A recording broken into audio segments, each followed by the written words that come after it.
নারী এশিয়ান কাপের মঞ্চে পার্থে আজ উজবেকিস্তানের মুখোমুখি হয়েছিল বাংলাদেশের মেয়েরা। আগের দুই ম্যাচে চীন ও উত্তর কোরিয়ার কাছে বড় ব্যবধানে হারলেও নতুন উদ্যমে মাঠে নামে পিটার বাটলারের দল। কোয়ার্টার ফাইনালে ওঠার আশায় একাদশে 3টি পরিবর্তন এনে দল সাজান কোচ বাটলার। প্রথমবার শুরুর একাদশে সুযোগ পান সুইডেন প্রবাসী মিডফিল্ডার আনিকা রানিয়া সিদ্দিকি। রক্ষণে ফেরেন অভিজ্ঞ শিউলি আজিম। মাঝ মাঠে জায়গা পান উমেলা মার্মা এবং টানা তৃতীয় ম্যাচে গোলপোস্টের নিচে আস্থা রাখা হয় মিলি আক্তারের ওপর।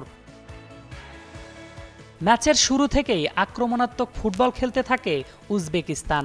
একের পর এক আক্রমণে বাংলাদেশের রক্ষণভাগকে ব্যস্ত রাখলেও কয়েকটি দারুণ সেভে দলকে বাঁচান মিলি। তবে 10 মিনিটে দিওরাখনের নিখুঁত ফিনিশিংয়ে এগিয়ে যায় উজবেকিস্তান। 23 মিনিটে মারিয়া মান্দার দুর্দান্ত ট্যাকেলে দ্বিতীয় গোলের সম্ভাবনাটুকু নষ্ট হয়ে যায় উজবেকিস্তানের। 42 মিনিটে তহুরার দারুণ পাসিংয়ে সমতার সুযোগ পেয়েছিল বাংলাদেশ, কিন্তু কোহাতি কিস্তু তা কাজে লাগাতে পারেননি। শুরু থেকে দারুণ খেললেও গোলের দেখা না পাওয়ায় 1-0 গোলে পিছিয়ে থেকে বিরতিতে যায় বাংলাদেশের মেয়েরা।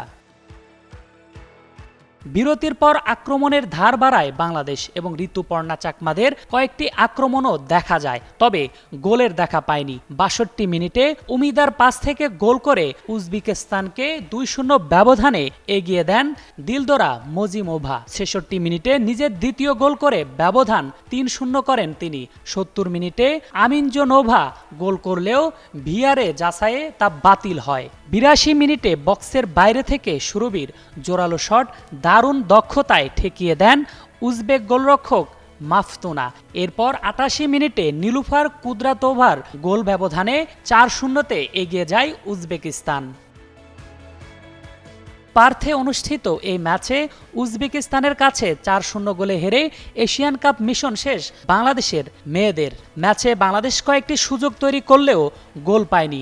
গোলরক্ষক মিলি আক্তার কয়েকটি গোল বাঁচালেও 3 ম্যাচে মোট 11টি গোল হজম করেন।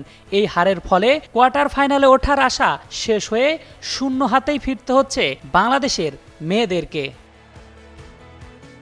আরফিন জুয়েল, যুগান্তর স্পোর্টস।